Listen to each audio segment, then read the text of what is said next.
Tonight on In the Life's 12th annual Pride Special, social engineering with political science. We weren't sick. We would say that, and they'd say, that's your sickness talking. A threat to national security. This moral decay weakens our resistance. 25 years of quiet insurgency. A coming out process for a parent is sometimes more difficult than the coming out process for a child. The fall of a sacred class. And of course, Harvey. In the Life is funded in part by the H. Van Ameringen Foundation. Additional support provided by the Ford Foundation, the Pride Foundation, the Gill Foundation, the Ted Snowden Foundation, the Collingwood Foundation, the Otto Haas Charitable Trust No. 2, the Reed Williams Foundation, Alan L. Middlesdorf, Jim Stepp and Peter Zimmer, and the annual support of In the Life members like you.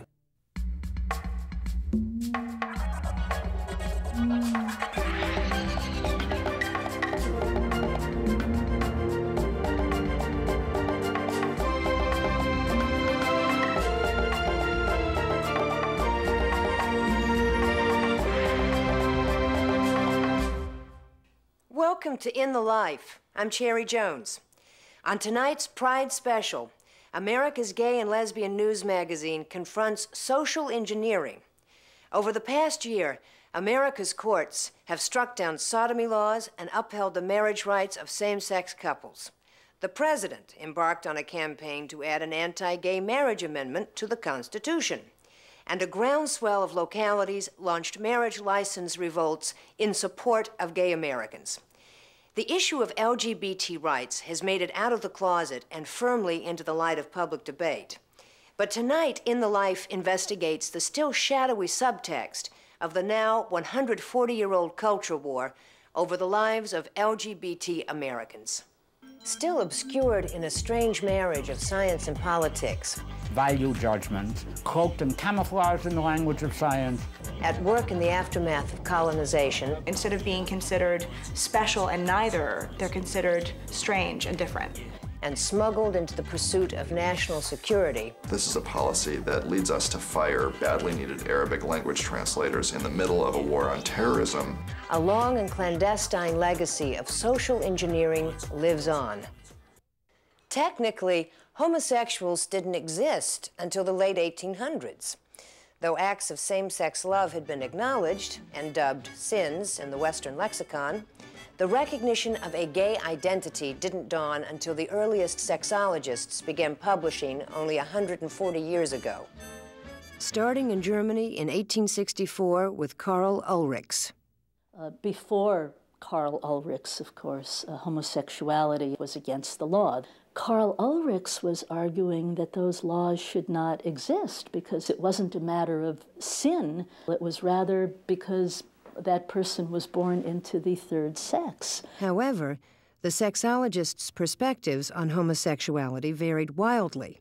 But regardless of their perspective or terminology, the sexologists did agree that homosexuality was innate, and their work medicalized it, moving same-sex love from the arenas of sin and crime into the realm of science.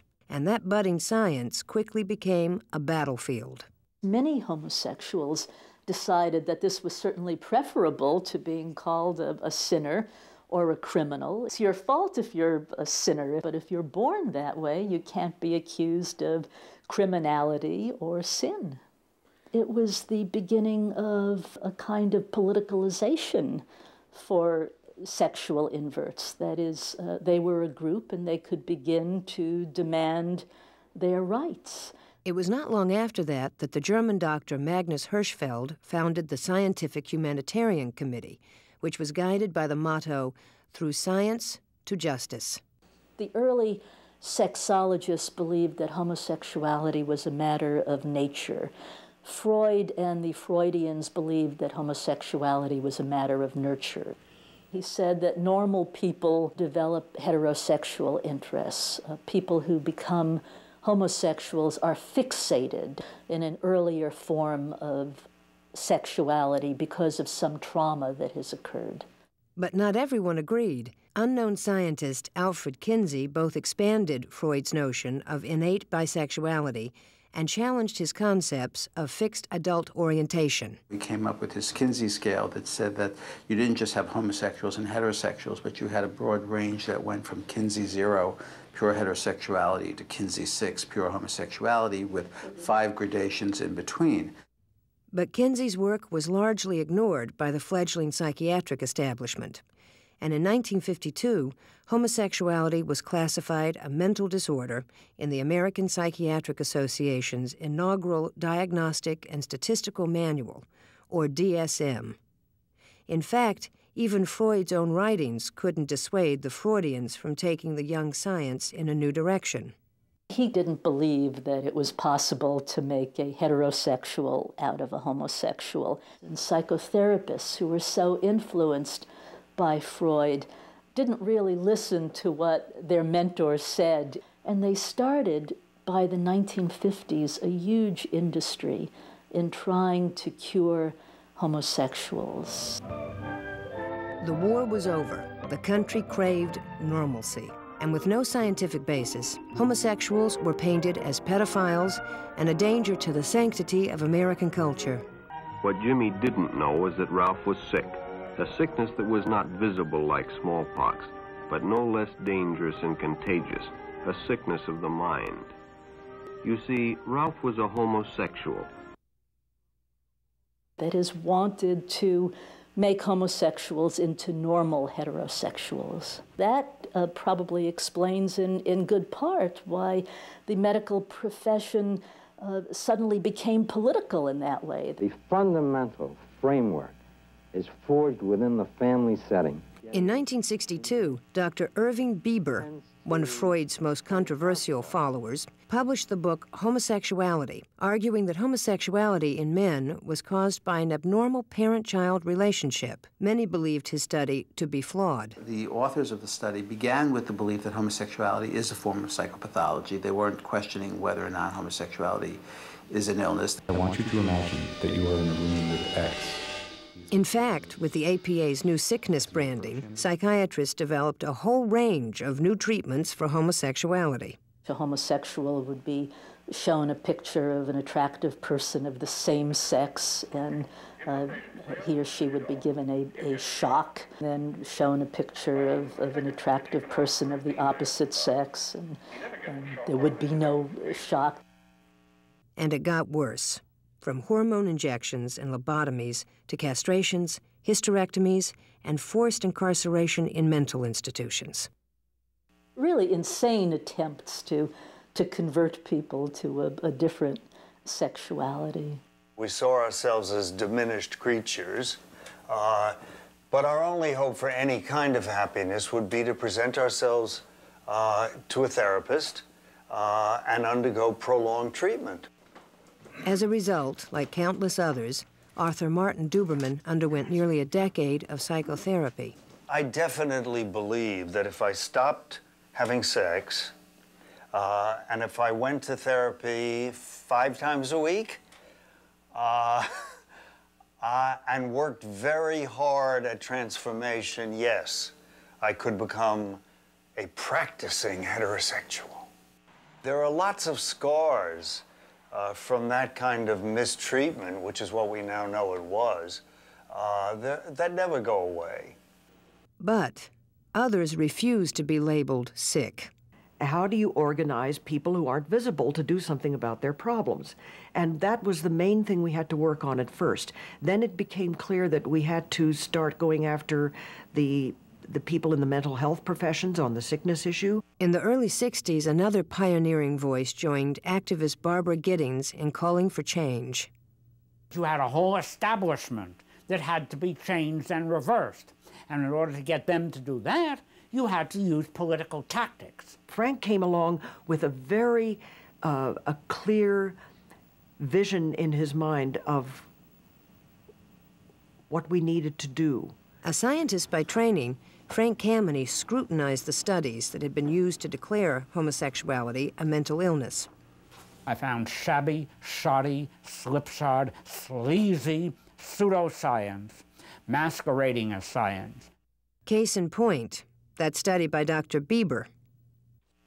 Quote, all psychoanalytic theory assumes that homosexuality is psychopathological, unquote. Nobody in the field challenged Bieber's basic assumption. Moral, cultural, theological, and social value judgments cloaked and camouflaged in the language of science without any of the factual basis for science. They would say, you're sick, you don't deserve to have these rights, you're unstable. And we would say, no, we're not sick. We knew inside ourselves that we weren't sick. We would say that, and they'd say, that's your sickness talking. Overcoming such dismissal would require a Herculean effort that mixed politics and science. The science that homosexuality was not an illness was much better than the science that said it was. The Kinsey report, from a scientific perspective, was probably the most important first strike at the psychiatric theory of homosexuality as illness. The final nail in the coffin was Evelyn Hooker's study, which was published in 1957.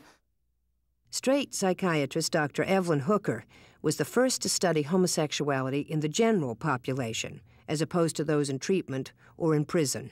She took the test results and she gave them to expert readers of projective tests, but she did not tell the readers of the tests who were the homosexual subjects and who were the heterosexual subjects. And the readers could not find any difference between the heterosexuals and homosexuals, which was really totally in opposition to everything that psychiatry in the 1950s was saying. Homosexuality is, in fact, a mental illness which has reached epidemiological proportions. Dr. Charles Socarides has long lobbied for helping homosexuals to become straight. He's not considering the issue of how frequently that can happen and how often homosexuals who try to change and are unsuccessful and disappointed can be harmed. In the early 70s, gay rights activists began protesting the APA's annual conventions. The result? In 1971, the APA permitted Frank Kameny to organize a panel discussion on homosexuality. This was the first time that the profession had ever admitted that there might be gays who were not in therapy and didn't have any need for it. Meaning the 3 gay activist groups who stormed the panel. The doors burst open, and all of these people came in, and the elderly psychiatrist proceeded to beat them over the heads with their gold medals and push them back out the door. We took the microphone and took turns trying to say that this was not good science, this was prejudice, this was homophobia, and we weren't going to put up with it anymore. And it worked. A panel discussion was planned for the APA's 72 convention, and it became a major turning point. 2 of the 4 panelists, Frank and Barbara. Kay, my partner, said, you know, this isn't right. She said, you have 2 psychiatrists on one side and 2 gay people who aren't psychiatrists on the other side, and what you really need is someone who is both gay and a psychiatrist. And they found exactly one who was willing to talk. Dr. H. Anonymous, who, because of the stigma, would not reveal his true identity as Dr. John Fryer until 22 years later. And there he was with this fright mask and a fright wig and a voice-distorting microphone. He really rocked the audience, telling what it was like to be a closeted gay in a profession, to be unable to be honest with his own colleagues. He had an enormous impact on the organization in terms of how they came to understand the implications of the diagnostic system that they were using. The culminating moment would come in 1973 when the APA met to determine whether homosexuality should be removed from its diagnostic and statistical manual. A very outspoken gay activist named Ron Gold gave a talk called, "Stop it, you're making me sick."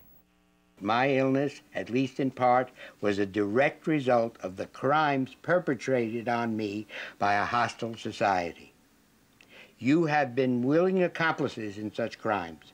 Ron Gold delivered his speech to an audience of 3,000 psychiatrists, one of whom was Dr. Robert Spitzer, an APA member who then authored the resolution to remove homosexuality from the DSM. And we went to his hotel room and we wrote this resolution, which turned out to be the thing that changed the world. On December 15, 1973, the APA board accepted Spitzer's proposal and finally issued this statement: homosexuals should be given all protections now guaranteed other citizens.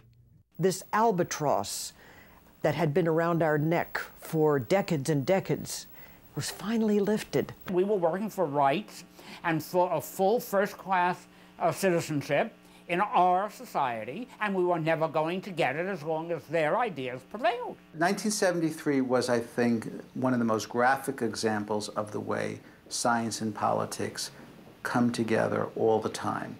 But the controversy was not resolved.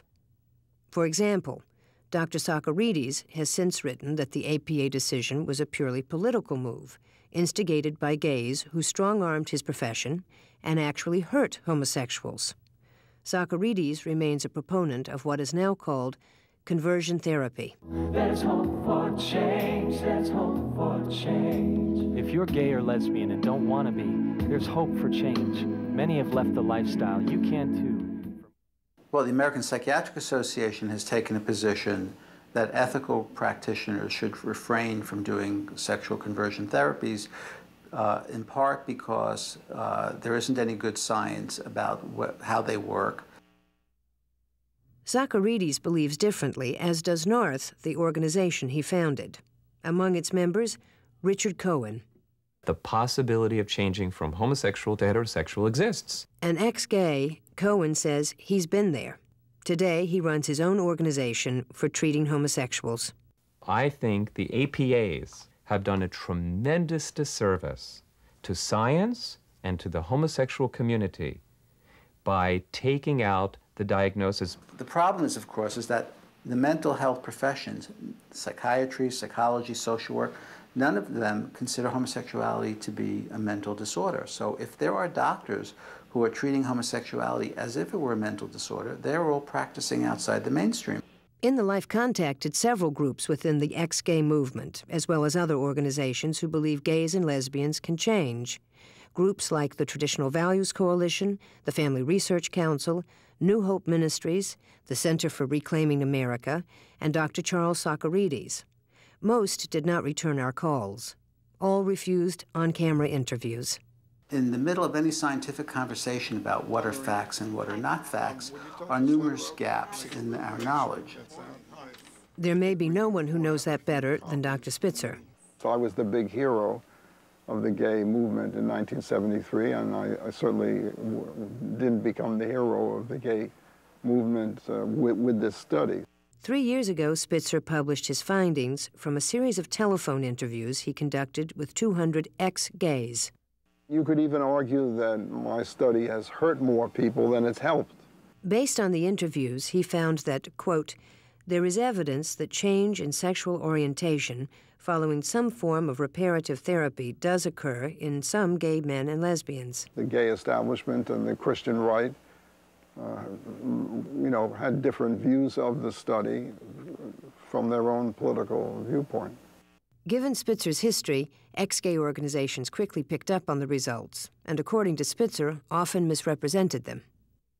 I guess everybody wants to spin it their own particular way, and they're more comfortable with taking extreme positions than in looking at the actual study. A few people seem to have been able to make some shift, not that they changed from being homosexual to being heterosexual, but that they added some heterosexual capabilities in addition to their original homosexual feelings.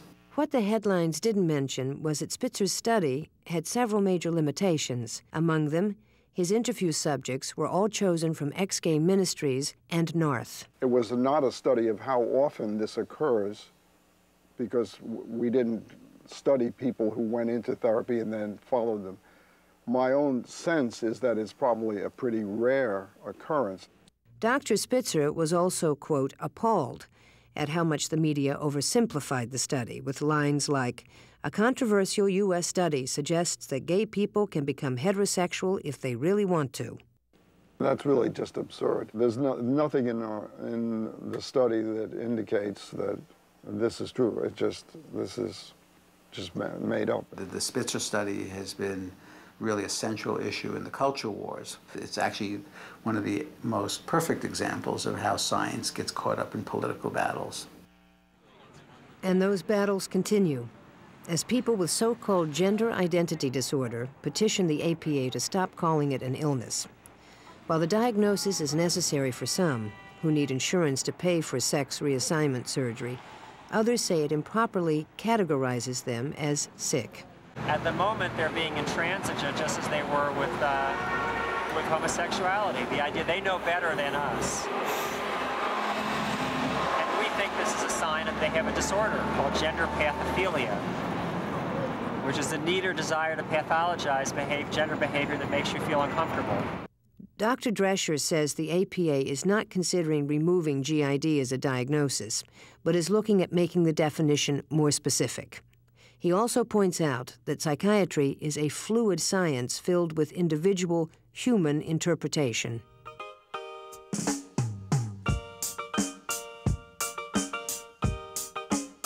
There was disagreement within the gay rights movement about this tactic of, bellying right up to the bar of the psychiatrist. Many gay people felt, oh, they won't listen to us. We don't have the credentials. We have to wait for the people with the appropriate training and expertise to do the studies that show that we are okay and normal, and then to get this information out to the unbelieving public and to persuade them to change their minds.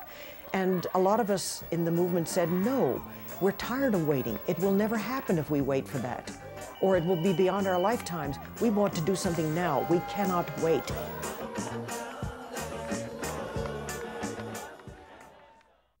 On May 14, 1897, the German Dr. Magnus Hirschfeld founded the Scientific Humanitarian Committee. The group fought for homosexual civil rights by seeking to overturn paragraph 175, the German law that declared male homosexuality a criminal act. Today, we recognize Dr. Hirschfeld's committee as perhaps the world's first gay rights organization. I'm André DeShields, and you're watching In the Life. With colonization, the Western world's particular brand of social engineering spread across the globe. The Victorian Penal Code, for example, exported draconian sodomy laws to countries throughout the empire, including India, where neither Hindus nor Muslims had ever before criminalized homosexuality. And in the aftermath of this imposed socialization, a once sacred class now lived their lives as pariah. In tonight's Reel to Reel, the filmmakers take in the life behind the scenes of Bombay Eunuch. நான் first பார்த்தது நான் 8வது படிக்கையில அப்போ ஒரு ladies மாதிரி சேலை கட்டிட்டு ஒரு நின்னுட்டு இருந்தாங்க அப்போ நான் லேடிஸ்னு ரொம்ப நேரம் நினைச்சிட்டே இருந்தேன் அப்புறம் கொஞ்ச நேரம் கழிச்சு பார்த்தா அவங்களோட குரல் வந்து ஆம்பளை குரல் மாதிரி இருந்தது அப்போ எனக்கு என்னாச்சு இது பொம்பளையா இருந்துட்டு ஆம்பளை குரல்ல பேசுறாங்களே அப்படினு இருந்தேன் அதுக்கப்புறம் சரி உங்ககிட்ட பேசி பழகலாம் அப்படினு அதுல இருந்து தான்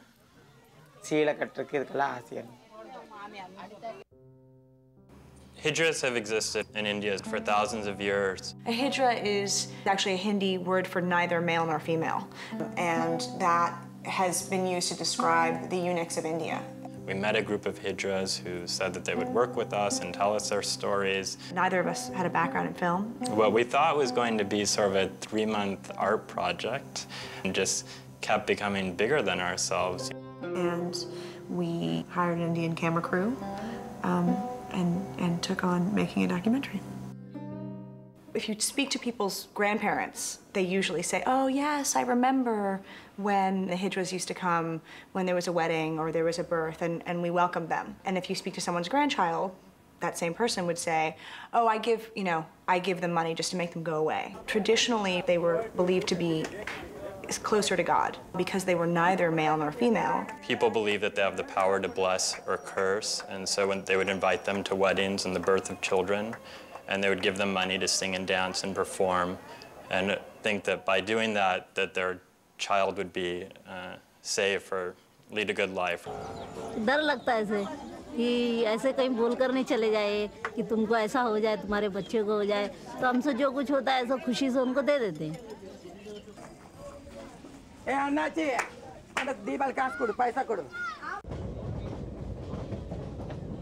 now, with Western ideas about gender coming into Indian culture, they've sort of been reduced to the materiality of their bodies. So instead of being considered special and neither, they're considered strange and different.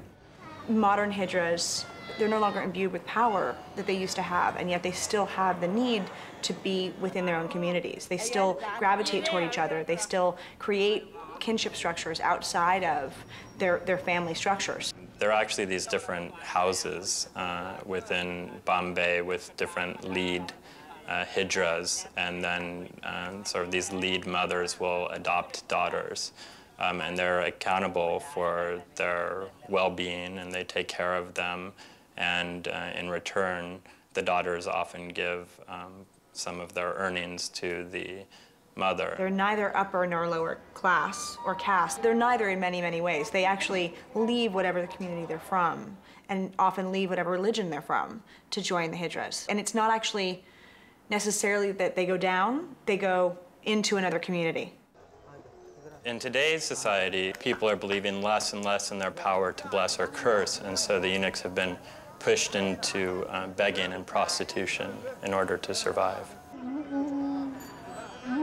Traditionally, hijras are supposed to be sexually abstinent, and community elders want to perpetuate this image.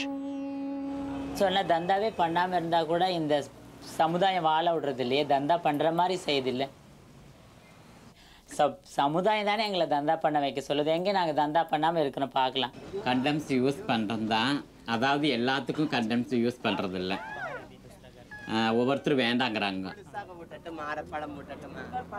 அது போட்டால் மஜா வர்றதில்ல, condemns போட்டால் மஜா வர்றதில்ல, அது போடாது. வந்தனிய இப்போ வந்து நாங்கள் வந்தனி என்ன பண்ணுறோம், ஃபஸ்ட்டு பேசி கொஞ்சி கொலாகிற டைம்லேயே நாங்கள் என்ன பண்ணுறோம், அவங்க ஆண் உறுப்பு இருக்குல்ல அதை ஃபஸ்ட்டு பிடிப்போம். அந்த ஆண் உறுப்பில் அவன் அப்படின்னு கத்திட்டானா அப்போ இவனுக்கு ஏதோ வியாதி இருக்குது. It was a very intense realization for us how much misinformation there is about AIDS and HIV. மெயினாக நானும் பேபி 2 பேரும் தான் போய் ரத்த டெஸ்டிங் பண்ணணும். பேபிக்கு HIV, எனக்கும் HIV. We have a scene in the film where, you know, baby dancing on the train, and she's just, you know, having the best time, and everyone's clapping, and it was wild. I mean, people just got so excited about her on the train, and they started singing and clapping, and that would never happen. You know, a traditional Indian woman is not going to get up and start, you know, shaking her booty, you know, on the train with a bunch of guys. So certainly a lot of the hijras are sexualized in that way. சொன்ன கடவுள் ஒரு பெண்ணை என்னை படைக்கல, இருந்தாலும் பெண்ணை விட ஒரு ஜாஸ்தி 10 மடங்கு எனக்கு சந்தோஷம் ஜாஸ்தி. லவ் பண்ணி என்ஜாய் வாழ்க்கை நல்லா சுகமாக வாழலான்ற ஒரு இது. I think what we realized through the film that ultimately this family that we worked with were transgendered people, that they really identified as women, they wanted to be women.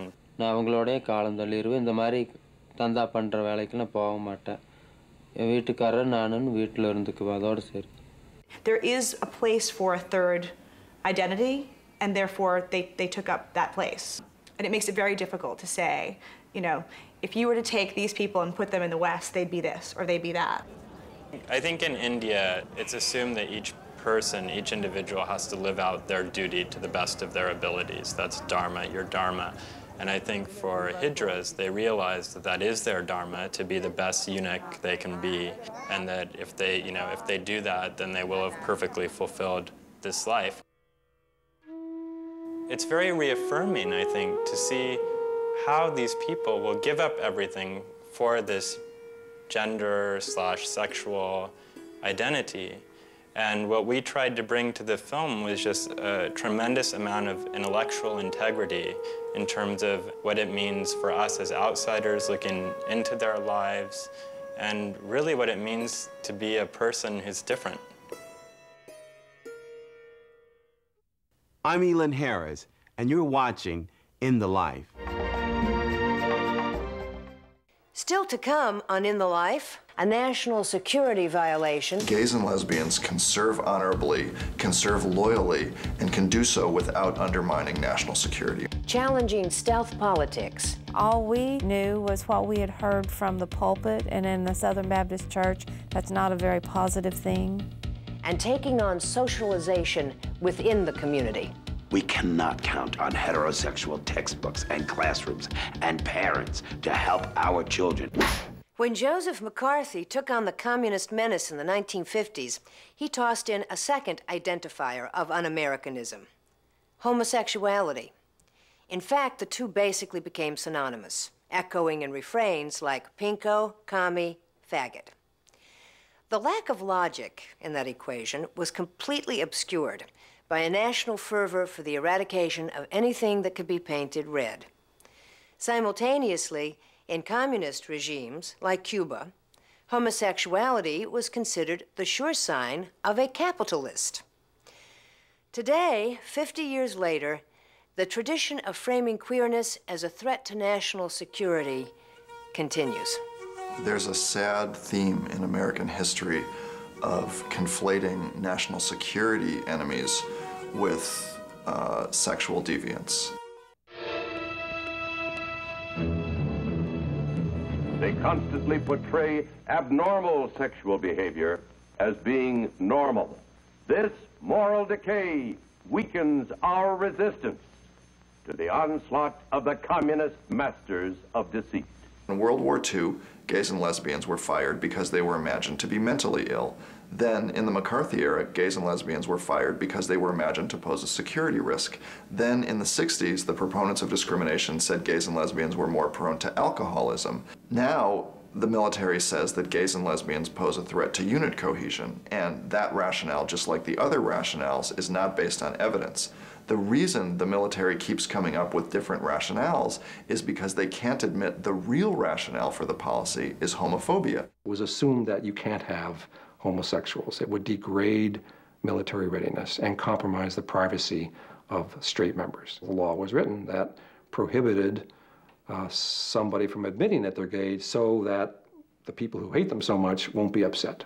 Retired Rear Admiral Alan Steinman is the highest-ranking military person to come out to date. For those 25 years or so that I was on active duty, I couldn't share my life with a loved one. I couldn't have a family. I couldn't do all those things that heterosexual Americans take for granted. I had to basically stay in the closet. I actually went back in the closet to go into the military.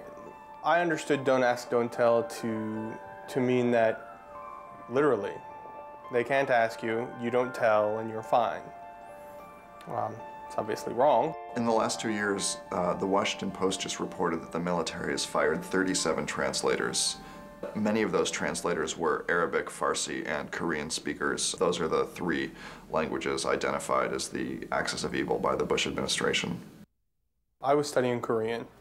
I was studying Arabic. Alice there did a lot better in class than I did, but I was still in the top 15% of my class. He was about to leave to go to his next training station. We just kind of thought, well, we just had this big inspection. There's not going to be any threat of anybody going through our rooms tonight. Why don't we just spend the night together? And we're 8.5 months into this relationship, and we've never slept the night in the same room together. And that night, they went through, it's called it's a barracks check. So as a result, I got a full room inspection, which turned up a number of personal photographs that we had. All of the straight couples who were caught and the gay couples who didn't have photographs, they were given the 14 days restriction, 14 days extra duty, as were we. But we also had an open investigation. And as a result, as we launched into the war on terror, these two translators joined the more than 110,000 gay and lesbian soldiers discharged from the U.S. Armed Forces since World War II.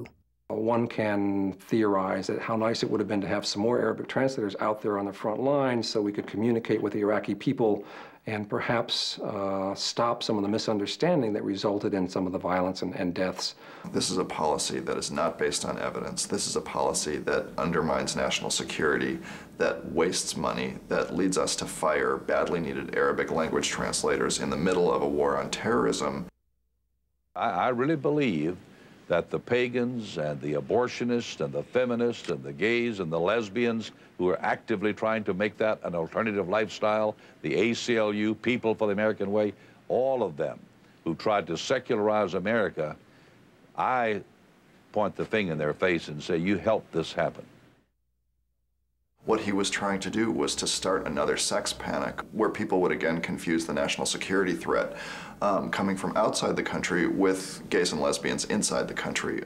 Continuing in the spirit of confusing queerness with hidden enemies, a 2003 Department of Homeland Security press release alerted law enforcement to consider males dressing as females potential terrorist suspects. National security is an issue after 9/11. It is important to put in laws which protect the U.S. population. However, those laws have to work. Detention is a good example at how these policies really failed. 1,600 plus people who were detained, and none of them actually were found to be a terrorist. The conditions of LGBT people in detention centers is horrifying. A gay man from Indonesia in a detention center was harassed by detention guards. They called him names. They asked him to perform oral sex on him, and he was actually raped by another inmate. I would say the Patriot Act is a big red flag, but I understand where it comes from, and I understand where Don't Ask, Don't Tell comes from. That doesn't make him right. I think it's real easy for the government to gently push a mentality of intolerance to any and everyone that they're afraid of. Unless we have the intelligence to recognize the traitors, and then, if I may use a word which we use in Wisconsin, unless we have the guts to name them, we should be taken down from those watchtowers and should not be representing the American people. The fact that gay generals and admirals are willing to come out of the closet tells the American public that gays and lesbians can serve honorably, can serve loyally, and can do so without undermining national security. In my experience, gay and lesbian Americans are every bit as patriotic as heterosexual Americans and want to and are willing to serve their country. The law, of course, prevents us from doing so. This policy is one of the major lines in the sand in the culture war. I mean, people who oppose gays and lesbians in the military don't oppose lifting the ban because they're worried about unit cohesion. They oppose lifting the ban because they know that once gays and lesbians are allowed to serve openly in the military, that will open the door to a range of other gay rights. PFLAG, or Parents and Friends of Lesbians and Gays, celebrates its 25th anniversary this year. It began as a small support group for parents whose adult children had come out.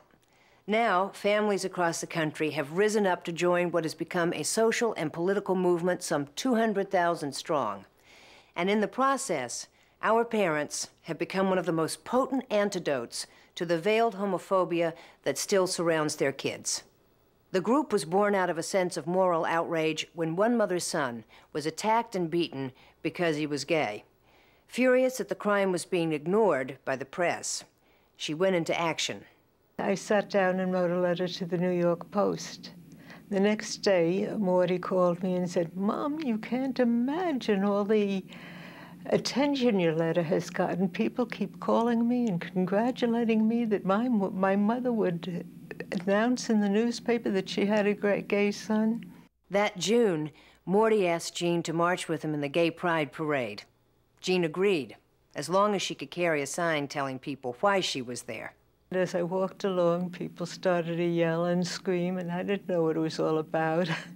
But they kissed me and hugged me and asked me if I would speak to parents and would I call them. And so Morty and I discussed it as we walked, and Morty said we ought to have a groups together to talk and set these people right. At the same time, Amy Ashworth was also grappling with the news that her son was gay. It's such a distinct moment in my life when I realized what right does society have to call my son a faggot and all these names. And I was concerned about him. Would he be happy? Would he get a job?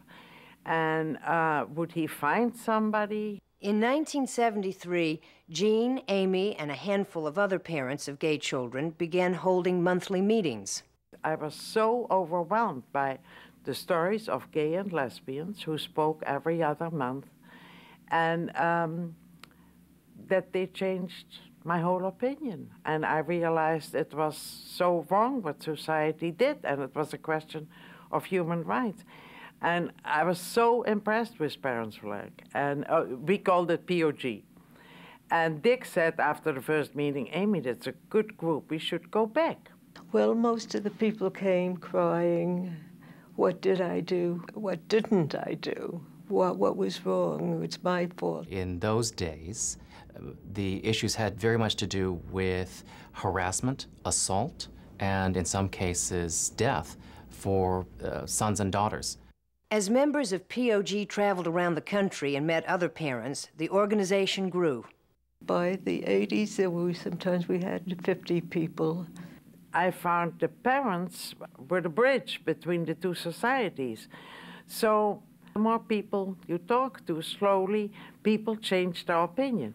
I think the biggest thing is to get society to change, and I think it slowly worked. In 1981, POG became Parents and Friends of Lesbian and Gays, or PFLAG, and local chapters cropped up across the country, challenging the organization to meet their specific needs. When I walked into a meeting, I was the only African-American person there. In fact, I was the only person of color. And it was a huge meeting. There were like at least 90 people in the room. In the late 80s, Maple Flag went to a meeting to seek guidance after finding out that her daughter was a lesbian. They made me as welcome as they could be. They gave me phone numbers, please call us, that kind of thing. But I wasn't about to share. So what I did was I listened. I took the literature and I left. But I did know I had some work to do, and I was set about doing it on my own.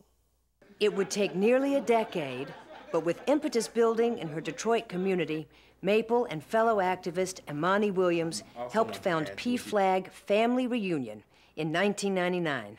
A coming out process for a parent is sometimes more difficult than the coming out process for a child. I have to figure out how I'm going to be viewed now from my community, from my church, from any civic groups that I belong to. All of those things are large weighing measures on parents. And the black community is very, very quiet about things. Nobody kind of wants to have the one person in their family that's going to rock the boat or is going to stand out. For the parent that's coming for the very first time, they are coming from that black and white world. They don't understand this is a rainbow issue inside this place. All they know is that when they walk in here, they want to see some familiarity so that they can feel at ease, so that they can open up and they can communicate. We are particularly proud of PFLAG Reunion. They work tirelessly to develop resources for African American families. And because of their hard work, we're able to provide a template of resources for families in other communities like Newark. The Newark chapter, that's a new branch. And I see that as what we would like to see as the ideal, because that chapter is already integrated. PFLAG has proven adaptable to the needs of a wide variety of cultures, racial, religious, and regional. The Rock family of Muskogee, Oklahoma, for example, knows all too well the challenges of finding resources in rural places. Didn't really know anything about being gay. All we knew was what we had heard from the pulpit and in the Southern Baptist Church. I'm Native American. I was raised up in the 60s whenever we weren't treated as good, and I knew what it meant to feel like when someone, made fun of you. And basically, I was more worried about what he had to go through now and how his life had to be, especially in Oklahoma.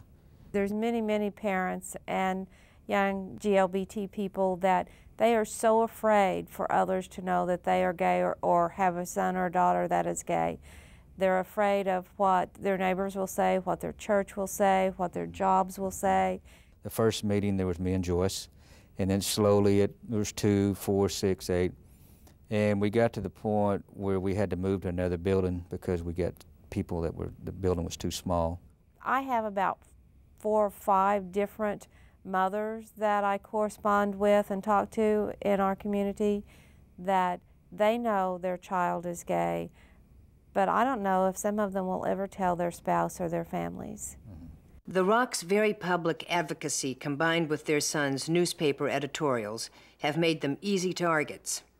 These columns generated a lot of controversy there in the community. Lots of letters to the editor, and they knew Jimmy, they knew us, and so this generated the calls to us. You're gonna burn in hell. I think we've been called just about everything in letters to the editor. But the Rocks remain steadfast in their work, incorporating education into local social events. One of the things we do in Muskogee, they have a chili cook-off. It's one of the biggest things in the spring, and there's probably anywhere from 15 to 20,000 people that come through. So we got a group in there last year. And we decided, well, year before last, we decided, okay, we're going to come out to Muskogee. We want them to know that PFLAG is here and that we're a part of the community. Yeah. I had people come up to me and they would say, "I've seen your article in the paper," and you know, and I may not necessarily agree with you, but I think you, as a father, that you know that's the right thing to do. The Rock's level of education and advocacy on behalf of their child has been phenomenal and has helped persuade families and communities that the real issues have to do with fundamental fairness. You know, as Native Americans, you know, as a family that comes from a place that is not you know, urban or liberal, they lead by example, simply by loving their child without condition. While the face of PFLAG has changed, so has its mission. Still, ultimately a support group, PFLAG develops programs that tailor to each community's needs and has evolved to address the issues of parents whose children are coming out younger and younger. You know, people have to have someone to look down to make themselves feel better, no matter whether race, religion, sexuality, whatever it is. They've got to find some scapegoat, I think. I don't know what the future will be, but I would hope that it would come to where there was no difference. It never needed to be mentioned. I think that PFLAG has come a long way, and I think that we're headed in the right direction. It's funny, the other day I thought, you know, history really shapes your life. And for me, the history for gay and lesbian rights has shaped in a way, you know, which direction it went, and I am so grateful for that. Equal rights mean equal rights across the board. As far as we're concerned, we were appalled that job opportunities and job security were different for the gay and lesbian community, that they could be fired because they were gay or lesbian. Okay, that's unacceptable. Benefits, Social Security, inheritance, adoption, marriage, being able to be with the one you love, oh, it all ties into the same thing, which is an environment that exists that says it's okay to deny these things to the gay community, to express your prejudice and bigotry, and that's what needs to change. It's going to be a period of time before it's totally accepted and not regarded as something new, but it's going to happen. It has to happen. This is Judy Shepard, and you're watching In the Life. And finally, Harvey challenges the socialization of his own community in bringing up babies. There's some funny stuff in there. I'm getting into it. That's a long way back. This is not another AIDS piece, so please don't turn me off yet. Although why we don't want to talk about AIDS anymore is a kind of interesting subject, just not the subject this month. Still, we got to start there. Last year, as you may remember, I did a piece on the growing number of new HIV infections. The piece garnered enough interest that a pair of community-minded gents decided to organize a town meeting around the subject, assembling professionals, AIDS activists, and the population in general to see if we could discover the causes fueling the resurgence of seroconversions. Many interesting things came out of that evening at our Manhattan Community Center. A discussion of the drug companies and their advertising practices, the party scene of crystal meth use and its connection to new infections, a feeling of disenfranchisement by our brothers of color, all topped off by the fears of our HIV-positive family that a new attack on the disease could somehow become a renewed attack on them personally. All of these are subjects worthy of discussion, but the younger members of our assembled mention one subject time and again, and it's their concerns I'd like to mention to you. It seems that our gay, lesbian, bisexual, and transgender youth feels out of the community loop. When it comes to AIDS in particular, they said that they don't know what we're talking about. One young man put it this way: "We've seen movies like Philadelphia, but we've never seen anyone die like that." AIDS, in these young people's minds, is a virus that you get and get treated for, and not one of them seemed to know a person who was ill. Why is this so dangerous? Well, if you don't think AIDS is going to kill you, then AIDS is going to kill you. If we have somehow allowed AIDS to be portrayed as a normal part of everyday life to our youngsters, then we've done them a great disservice by lying to them just to make ourselves comfortable. But there's more. Another young man said that he felt dismissed by older gays. When trying to engage a member of the community, he would either be told, "You're nothing but a baby," or be objectified and treated as no more than a piece of meat. Either way, these young men were telling us that they felt no part of the greater community. They had no interest in our concerns since we've shown none for theirs. And they demonstrated rather pointedly that when it comes to community, we are severely lacking cohesion. So this can't be left as is. If we want to be a community, we must be all-inclusive and outreaching to those not already embraced. If we want to be a people with a future and a past, we need to claim them both. We must take responsibility for our youth. No, they are not, for the most part, our biological children, but they are spiritually and sociologically no less ours. If our community is to have a future, our youth must be taught its past. And if we want our kids to grow up strong and healthy and to stay that way, we old farts are going to have to reach out and help raise them. Hillary Clinton says it takes a village. Well, cookies, it may take the village, and Chelsea, part of the East Side, the Castro, and all of Key West as well. We cannot count on heterosexual textbooks and classrooms and parents to help our children embrace their common good and set their goals and hone their political minds. Does this make sense to you? Let me ask you this. Who was there for you when you were first coming out? Were there grown-ups to show you the ropes, to guide you away from the pitfalls? Did you have gay role models? Was there even anyone around to tell you that what you were feeling was normal? Could you have used that help and guidance? Would this have been a less frightening world if you did have someone to whom you could look up? I'm one of the very lucky ones. When I was 13, I joined a community theater group. Although I already knew who and what I was, I barely understood what the word gay meant. But there, in the warmth of that theater troupe, I met gays and lesbians of all ages who took me under their wings and nurtured me. Before I knew about bars and baths, I met gay couples that had been together for decades. Before I learned how to cruise, I learned to be accepting. Before I figured out words like fag hag and wrinkle queen, I was taught that we are as normal as apple pie and as varied as humankind can be. I was one of the very lucky ones. Were you? And more importantly, are you willing to volunteer some time and finance to make this a safer world for us all? My friends, in your hometown, there are programs where you can volunteer and work with our youth.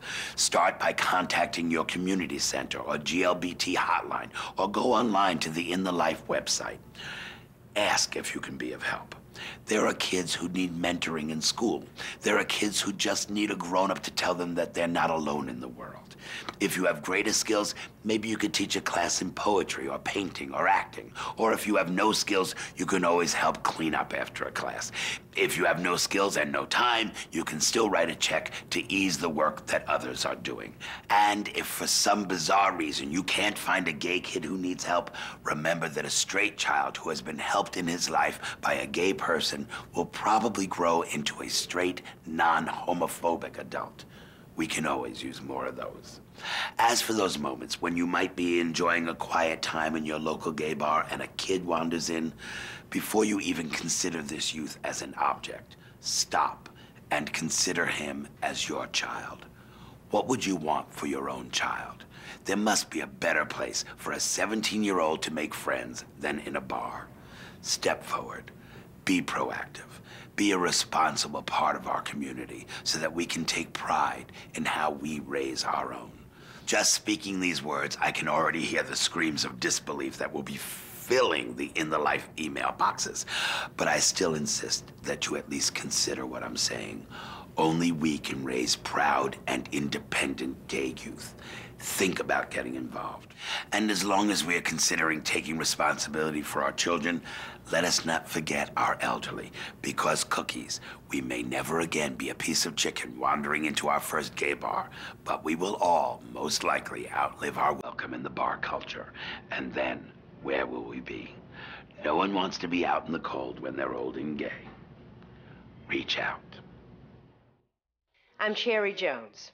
And for all of us at In the Life here at OW Bar in New York, thank you for watching, and we'll see you next month.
In the Life is funded in part by the H. Van Ameringen Foundation.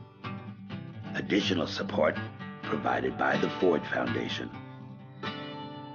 the Pride Foundation, the Gill Foundation, the Ted Snowden Foundation, the Collingwood Foundation, the Otto Haas Charitable Trust No. 2, the Reed Williams Foundation, Alan L. Middlesdorf, Jim Stepp and Peter Zimmer, and the annual support of In the Life members like you.